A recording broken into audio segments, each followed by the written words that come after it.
Assalamualaikum warahmatullahi wabarakatuh. Di dunia yang semakin dipenuhi angka, grafik, dan kalkulator kebijakan, ada satu pertanyaan yang sering luput dari perhatian: berapa harga sebuah nyawa manusia? Pertanyaan ini, keras, menusuk, dan provokatif, mengguncang ruang publik setelah sebuah kabar mengejutkan datang dari seorang tokoh ekonomi ternama, Purbaya, yang selama ini dikenal sebagai sosok rasional, penuh perhitungan, dan tak mudah digerakkan oleh sentimen. Namun dunia berubah ketika tragedi kemanusiaan di Palestina kembali mencuat dan memerahkan layar televisi serta lini massa media sosial. Ledakan, reruntuhan bangunan, anak-anak yang kehilangan keluarga, dan antrean panjang warga yang menunggu bantuan membuat banyak orang terpanggil, tetapi sedikit yang benar-benar bergerak. Dari Indonesia, justru Purbaya, yang selama ini identik dengan kalkulasi ekonomi, muncul sebagai salah satu suara paling lantang yang menyuarakan keprihatinan. Kabar itu berhembus pelan pada awalnya, hanya berupa potongan wawancara dan kutipan pernyataan singkat. Tetapi seperti percikan kecil yang jatuh ke tumpukan jerami kering, berita tersebut dengan cepat membesar, menyebar, dan akhirnya memicu gelombang diskusi nasional. Bagaimana mungkin seorang ekonom yang terkenal berhati dingin dalam analisis justru mengambil posisi yang begitu emosional dan jauh dari urusan meja rapat? Di saat banyak tokoh publik memilih diam atau menyampaikan pernyataan normatif, Purbaya tampil berbeda. Ia dengan tegas mengatakan bahwa tragedi kemanusiaan tidak boleh diukur dengan parameter ekonomi. Ada waktunya perhitungan harus dikalahkan oleh kepedulian, katanya dalam pernyataan yang kemudian menjadi kutipan viral. Namun pernyataan itu belum seberapa. Yang membuat publik terperangah adalah keputusan Purbaya untuk bertindak, tidak sekadar berbicara. Ia menyatakan bahwa ia telah mengalokasikan sebagian dari uang pribadinya untuk membantu kebutuhan darurat rakyat Palestina. Bukan melalui lembaga pemerintah, bukan melalui kampanye pencitraan, dan bukan pula melalui strategi ekonomi. Keputusan itu bersumber dari hal yang jauh lebih sederhana, dan sekaligus lebih kompleks, dari sekadar kalkulasi, hati nurani. Langkah tersebut segera menimbulkan reaksi keras dari berbagai pihak. Ada yang memuji, ada pula yang mempertanyakan. Sebagian menyebutnya sebagai tindakan heroik di tengah kemacetan sikap publik. Sebagian lain mempertanyakan motifnya, menuduh bahwa langkah itu mungkin bagian dari strategi politik atau pencitraan. Tetapi bagi Purbaya, semua komentar itu tidak penting. Yang penting adalah bahwa ada manusia yang menderita dan dia bisa membantu, meski hanya dengan sebagian kecil dari yang ia miliki. Di tengah hiruk-pikuk pemberitaan, muncul pula fakta bahwa Purbaya selama ini jarang tampil mengumbar sisi pribadinya. Ia lebih dikenal sebagai otak perhitungan makroekonomi, pengulas kebijakan, dan penafsir angka pertumbuhan. Justru karena itu, keputusannya semakin mengejutkan. Para analis ekonomi yang biasa bekerja dengannya bahkan mengaku terkejut, karena Purbaya adalah tipe ekonom yang sangat berhati-hati terhadap pengeluaran yang tidak terukur dampaknya. Tetapi tragedi Palestina adalah pengecualian. Data tidak bisa menggambarkan rasa sakit seorang ibu yang kehilangan anaknya. Angka inflasi tidak bisa mewakili hancurnya rumah seseorang. Neraca perdagangan tidak ada artinya ketika nyawa melayang tanpa perlindungan, ujarnya dalam sebuah forum diskusi publik yang kemudian disiarkan ulang di berbagai platform digital. Pernyataannya menyentuh banyak pihak, terutama generasi muda yang mulai mempertanyakan relevansi empati dalam dunia modern yang serba cepat. Banyak anak muda menuliskan bahwa ini adalah pertama kalinya mereka mendengar seorang ekonom berbicara dengan nada begitu emosional, bahkan spiritual. Purbaya seolah meruntuhkan stereotip bahwa para ahli ekonomi hanya peduli pada stabilitas angka, bukan pada harga kemanusiaan. Dan begitulah, sejak itulah nama Purbaya menjadi percikan awal dari gelombang solidaritas baru. Banyak orang mulai bertanya, jika seorang ekonom yang hidup dari logika dan data saja bisa tergerak begitu kuat, mengapa kita yang hidup sebagai manusia sosial justru sering diam? Pertanyaan provokatif itu menggantung di udara publik Indonesia, memaksa banyak orang merefleksikan kembali peran mereka dalam isu kemanusiaan global. Babak baru pun dimulai, sebuah babak yang tidak hanya menampilkan Purbaya sebagai tokoh ekonomi, tetapi sebagai manusia yang menolak membiarkan tragedi berlalu tanpa tindakan. Keputusan Purbaya untuk menggunakan uang pribadinya bagi rakyat Palestina mengguncang ruang publik Indonesia. Bagi sebagian orang, langkah itu terasa seperti anomali dalam dunia ekonomi yang serba terukur. Namun bagi Purbaya sendiri, keputusan itu justru lahir dari tempat yang paling manusiawi, dari kegelisahan yang selama berminggu-minggu menghantuinya setiap kali melihat berita duka datang silih berganti dari Timur Tengah. Pada sebuah malam yang dingin di Jakarta, setelah seharian dipenuhi rapat dan pertemuan, Purbaya duduk sendirian di ruang kerjanya. Lampu meja yang redup menerangi tumpukan laporan ekonomi, grafik pertumbuhan, dan draft kebijakan. Namun malam itu, matanya tidak tertuju pada angka-angka tersebut. Ia menatap layar laptopnya yang memperlihatkan rekaman video seorang anak Palestina yang menangis memanggil ibunya di tengah puing-puing. Rekaman itu, sesederhana apapun, memukulnya hingga ke titik yang tak bisa ia abaikan. Untuk apa kita membicarakan makroekonomi kalau pada akhirnya kita membiarkan dunia runtuh tanpa empati? Gumamnya dalam hati. Itulah malam di mana keputusan itu terbentuk, tidak melalui rapat, tidak melalui analisis, dan tidak melalui proyeksi jangka panjang. Keputusan itu lahir dari bisikan hati yang jarang ia dengarkan, namun kali ini terlalu kuat untuk diabaikan. Tanda hubung, tanda hubung, tanda hubung. Keesokan paginya, Purbaya menghubungi beberapa organisasi kemanusiaan internasional yang kredibel. Ia meminta rincian logistik yang paling dibutuhkan di Palestina, paket pangan, tenda darurat, perlengkapan sanitasi, obat-obatan dasar, dan dukungan medis. Organisasi tersebut awalnya mengira bahwa Purbaya ingin menawarkan bantuan melalui institusi formal atau lembaga yang ia wakili. Namun mereka terkejut ketika ia menyatakan bahwa dana tersebut sepenuhnya berasal dari kantong pribadi. Ini keputusan pribadi saya, tidak perlu dikaitkan dengan jabatan, lembaga, atau program apapun. Saya hanya ingin membantu, ujarnya tegas. Pihak organisasi sempat kebingungan, karena langkah seperti ini jarang dilakukan oleh tokoh publik, terlebih dari dunia ekonomi. Namun setelah melihat kesungguhannya, mereka mulai merancang jalur distribusi yang paling mungkin ditembus di tengah situasi konflik. Dalam proses itu, Purbaya menunjukkan sisi dirinya yang jarang terlihat publik, seorang ekonom yang sangat detail. Ia tidak hanya menyalurkan dana, tetapi juga memeriksa laporan kebutuhan lapangan, mempelajari peta wilayah terdampak, serta menghitung estimasi kecepatan distribusi berdasarkan titik koordinasi yang aman. Ia memperhatikan apakah bantuan itu akan benar-benar sampai pada keluarga yang membutuhkan, bukan hanya tertahan di gudang atau pos distribusi. Kalau saya membantu, saya harus memastikan bantuan itu benar-benar menyentuh tangan mereka, katanya kepada tim relawan. Namun bukan hanya organisasi bantuan yang terkejut, rekan-rekan dekatnya pun demikian. Dalam beberapa pertemuan, mereka melihat perubahan pada diri Purbaya. Biasanya ia tampil lugas dan efisien, tetapi beberapa minggu terakhir ia tampak lebih gelisah, lebih sensitif, dan lebih banyak diam ketika mendengar kabar duka dari luar negeri. Salah satu koleganya sempat bertanya, apa ini tidak terlalu impulsif untuk seorang ekonom sepertimu? Purbaya hanya tersenyum. Mungkin untuk pertama kalinya dalam hidup, saya tidak ingin menjadi terlalu ekonom. Tanda hubung, tanda hubung, tanda hubung. Beberapa hari kemudian, media mulai mengetahui langkah ini. Awalnya hanya bocoran kecil dari relawan internasional, namun kemudian berkembang menjadi berita nasional. Publik terkejut, terutama karena keputusan itu dilakukan tanpa konferensi pers, tanpa publikasi besar-besaran, dan tanpa pencitraan. Justru karena itulah, tindakan Purbaya semakin menggema. Namun bersamaan dengan pujian, kritik mulai bermunculan. Beberapa pengamat politik mempertanyakan motifnya. Ada yang menyebut langkah ini sebagai manuver citra halus, ada pula yang menilai bahwa bantuan pribadi tokoh publik dapat memunculkan sentimen negatif dari pihak tertentu. Komentar-komentar itu meluas dan menajam, tetapi Purbaya memilih tidak menanggapi. Baginya, kritik adalah suara yang harus dihormati, namun bukan sesuatu yang harus menghentikan langkah kemanusiaan. Kalau kita menunggu semua orang setuju sebelum membantu, maka kita tidak akan pernah melakukan apapun, katanya dalam wawancara yang akhirnya ia setujui setelah tekanan publik meningkat. Tanda hubung, tanda hubung, tanda hubung. Ketika proses pengiriman bantuan mulai berjalan, Purbaya semakin intens memantau perkembangan. Ia mengikuti laporan relawan, menunggu pembaruan harian, dan memastikan komponen logistik berjalan sesuai rencana.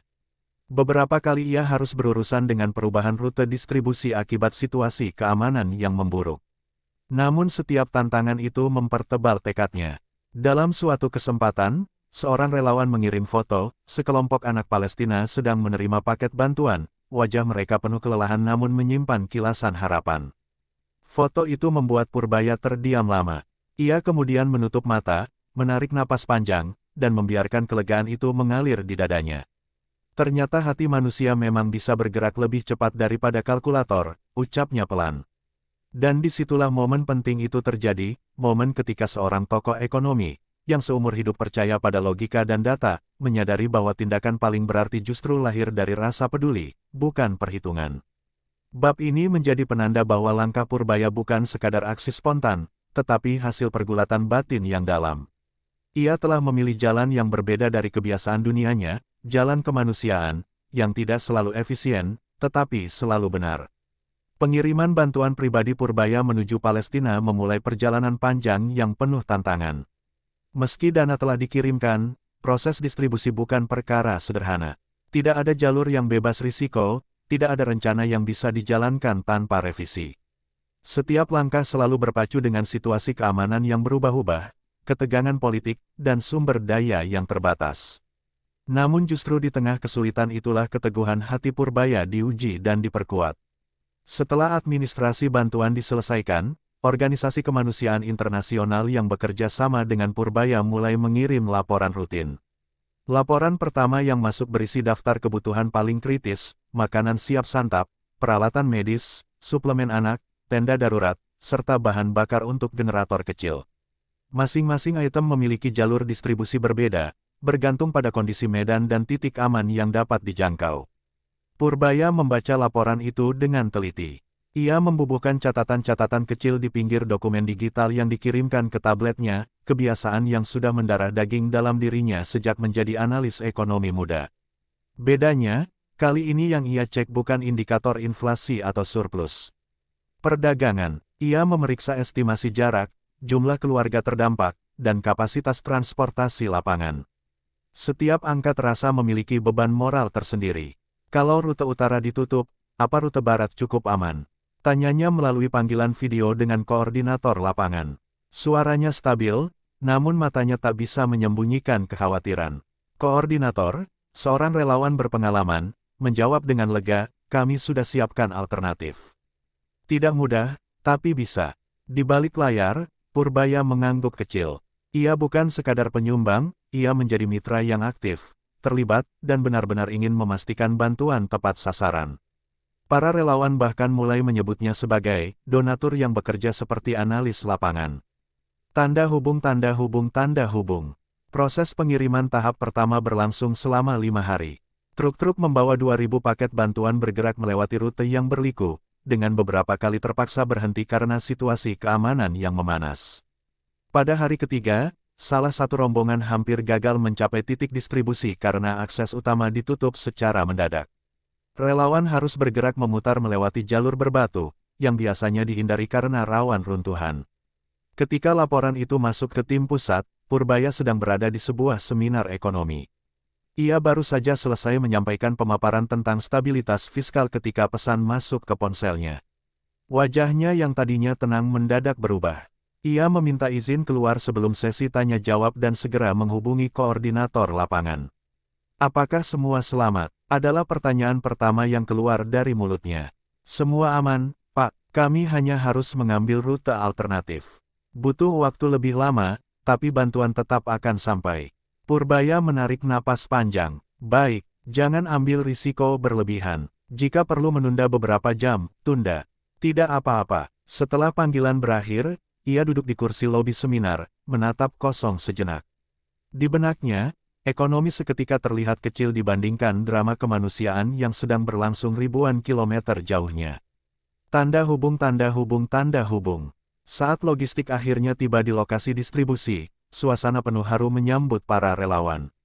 Warga, mayoritas adalah ibu-ibu, lansia, dan anak-anak, berbaris rapi, meski tubuh mereka terlihat lemah dan mata mereka sembab oleh kelelahan. Tenda-tenda sederhana berdiri di tengah tanah berdebu, melindungi mereka dari panas atau dingin malam. Ketika foto-foto distribusi dikirimkan ke Purbaya, ia terdiam lama. Salah satu foto menampilkan seorang anak laki-laki berusia sekitar 9 tahun yang memeluk paket bantuan sambil tersenyum tipis. Di belakangnya, sang ibu tampak mengusap mata, seolah antara syukur dan sedih bercampur menjadi satu. Foto itu memukul batinnya lebih keras daripada video pertama yang membuatnya bergerak. Dari balik kacamata, ia menunduk, menutupi matanya. Ada getaran kecil di dadanya, bukan karena bangga, tetapi karena kesadaran bahwa ia hanya bisa menyentuh sebagian kecil dari penderitaan yang jauh lebih besar. Bagaimana mungkin kita hidup nyaman saat mereka berjuang untuk sekadar bertahan? Batinnya bergema, tanda hubung tanda hubung tanda hubung. Namun perjalanan bantuan tidak berhenti pada tahap pertama. Ketika tahap kedua direncanakan, situasi di area konflik kembali memburuk. Ada kabar bahwa titik aman yang sebelumnya digunakan kini tidak bisa dilalui. Para relawan meminta waktu tambahan untuk mencari jalur alternatif. Purbaya menerima kabar itu dengan tenang, meskipun hatinya mengencang. Kalian yang paling tahu kondisi lapangan. Jangan paksa diri. Saya percaya analisis kalian, ujarnya. Perkataan itu memberi dukungan moral yang sangat dibutuhkan oleh relawan. Mereka merasa dihargai bukan hanya sebagai pelaksana, tetapi sebagai rekan yang keputusannya dipertimbangkan setara.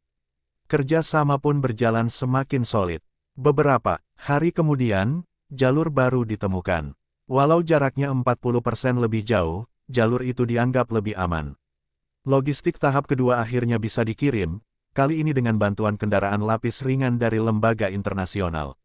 Sementara itu, di Indonesia, masyarakat mulai merasakan gaung aksi kemanusiaan Purbaya. Media menayangkan laporan berkala, warganet ramai membagikan kabar tentang distribusi bantuan. Bahkan beberapa komunitas mulai menggalang donasi tambahan untuk mengikuti langkahnya. Namun Purbaya tidak mengejar popularitas itu. Baginya, setiap pujian adalah pengingat bahwa masih banyak yang belum tertolong. Tanda hubung tanda hubung tanda hubung. Pada akhirnya, distribusi tahap pertama dan kedua berhasil menembus batas geografis, batas keamanan, dan batas ketidakpastian.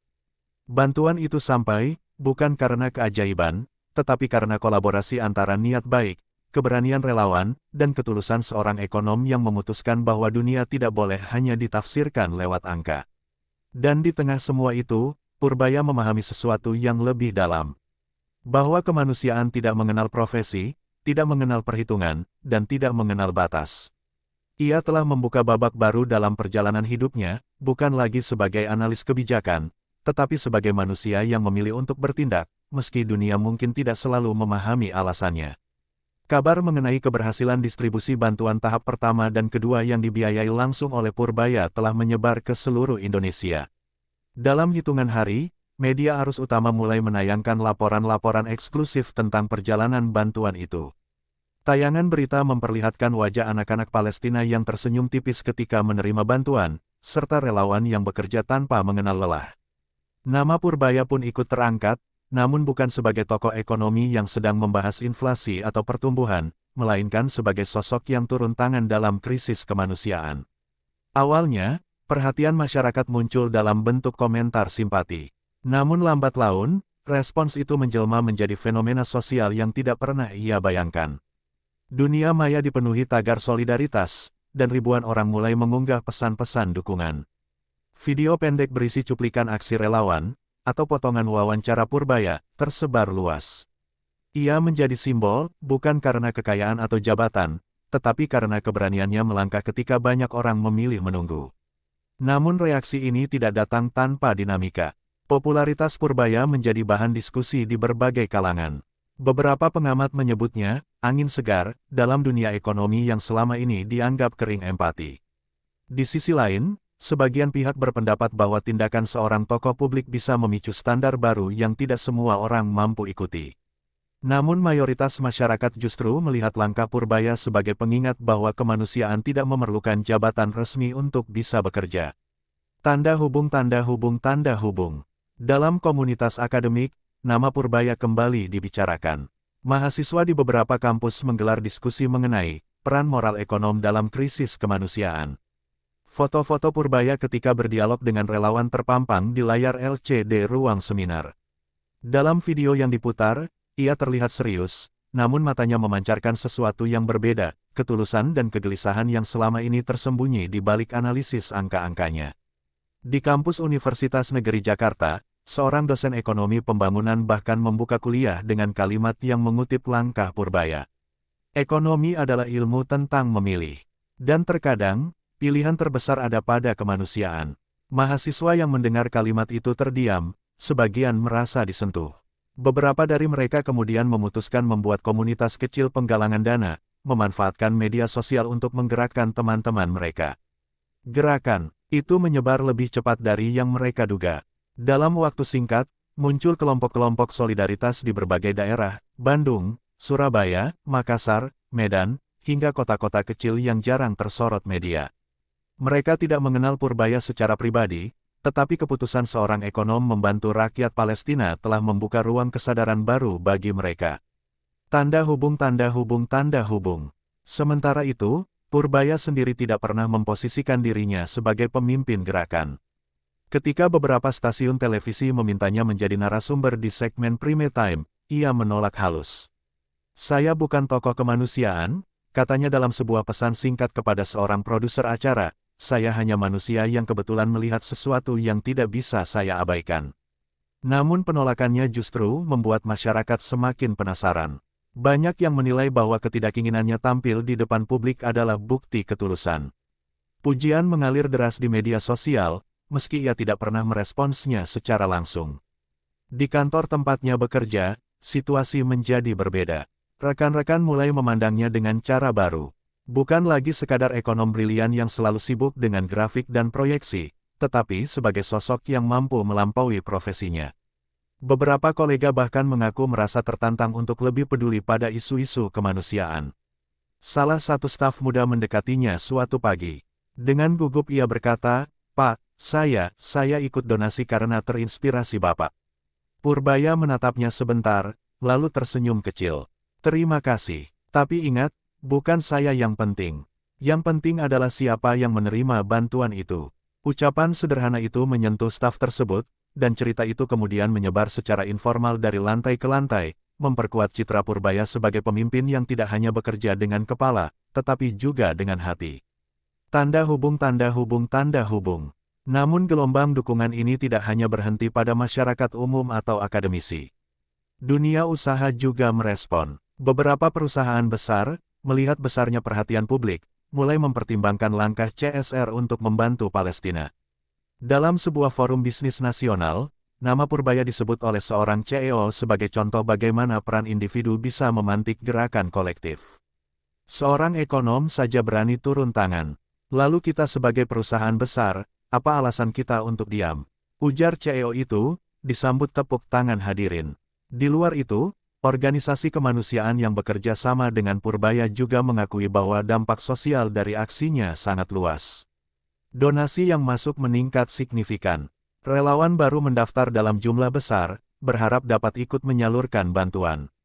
Mereka menyebut fenomena ini sebagai efek Purbaya, sebuah istilah yang muncul begitu saja dari percakapan informal antar relawan, namun kemudian viral di dunia maya. Tanda hubung tanda hubung tanda hubung.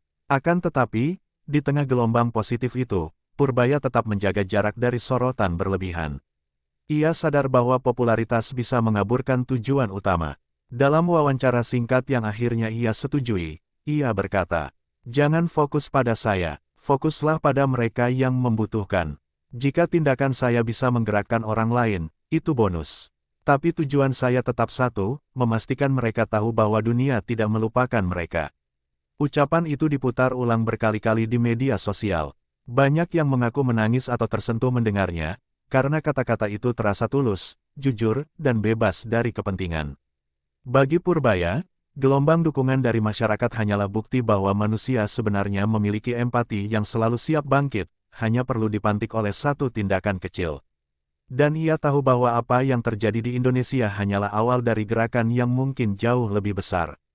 Namun dalam kedalaman hatinya, ia juga sadar bahwa perjalanan ini belum selesai. Bantuan berikutnya sedang dipersiapkan. Situasi di Palestina masih terus berubah.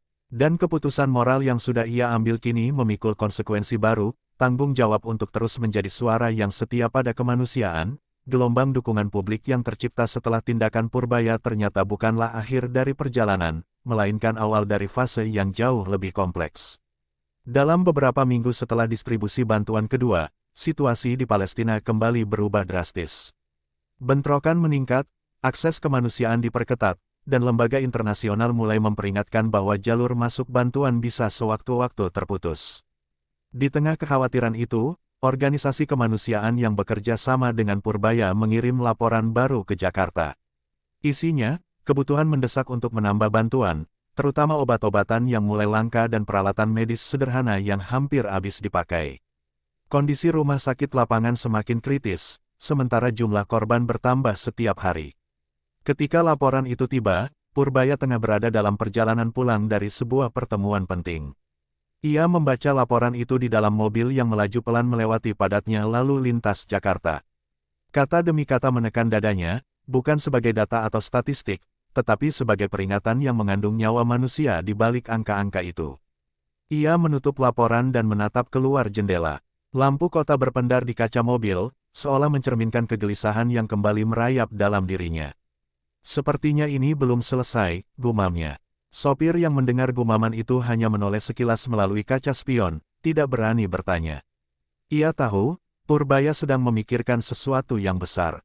Tanda hubung tanda hubung tanda hubung. Malam itu, Purbaya menghabiskan waktu di ruang kerjanya yang sunyi.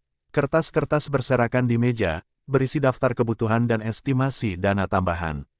Ia menelaah dokumen demi dokumen, menimbang prioritas, dan memeriksa ulang alokasi anggaran pribadinya.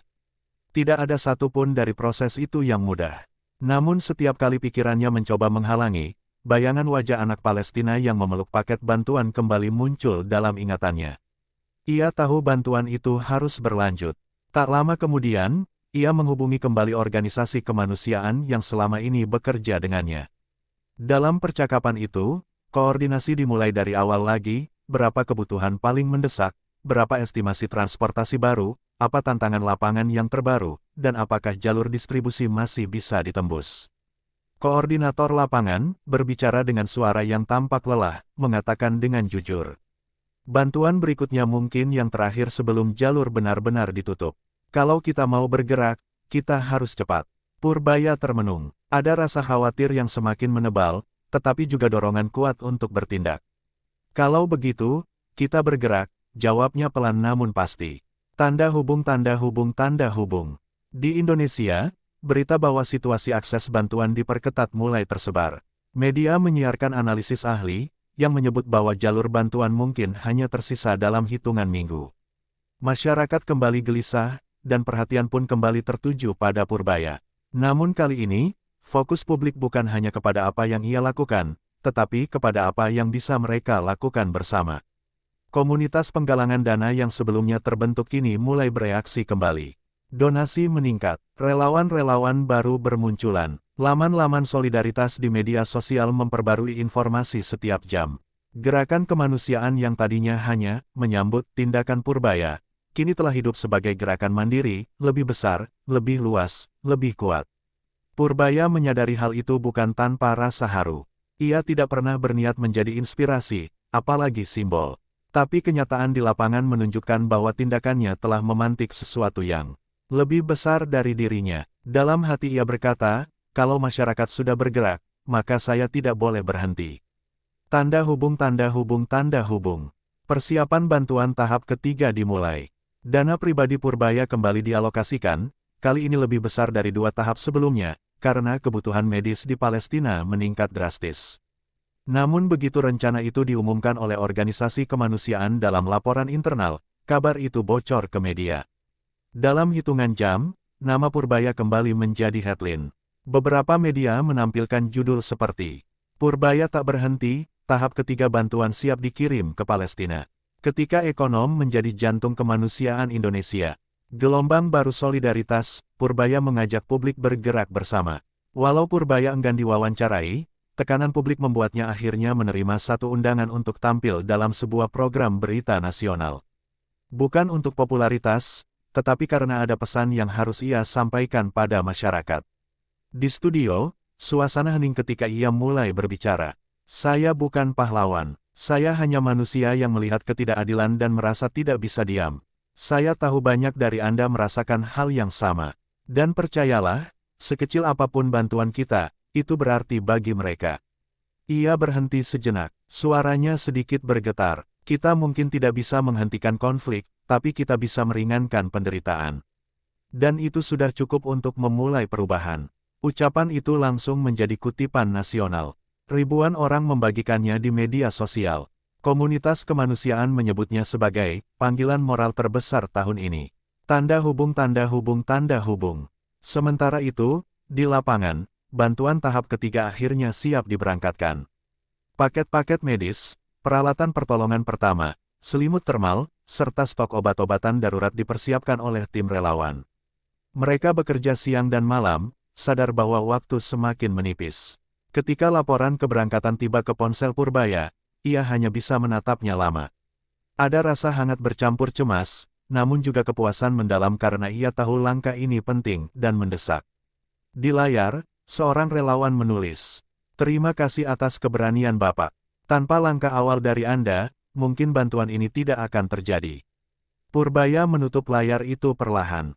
Ia kemudian menatap keluar jendela, melihat malam Jakarta yang tenang, jauh berbeda dari malam-malam yang dilalui rakyat Palestina. Dalam keheningan itu, ia menyadari sesuatu yang lebih besar dari seluruh tindakannya. Bahwa kemanusiaan bukanlah tugas satu orang, tetapi satu orang bisa menyalakan api yang menerangi ribuan lainnya. Dan itulah yang terjadi. Gerakan yang dimulai dari hati seorang ekonom kini telah menjelma menjadi gerakan nasional. Sebuah aliran empati yang menembus batas geografis, melewati konflik, dan mempersatukan masyarakat dalam harapan yang sama, bahwa penderitaan di Palestina tidak akan diabaikan dunia. Purbaya menutup mata sejenak, mengambil napas dalam-dalam, lalu membiarkan kelegaan, dan tanggung jawab besar itu, mengisi dadanya.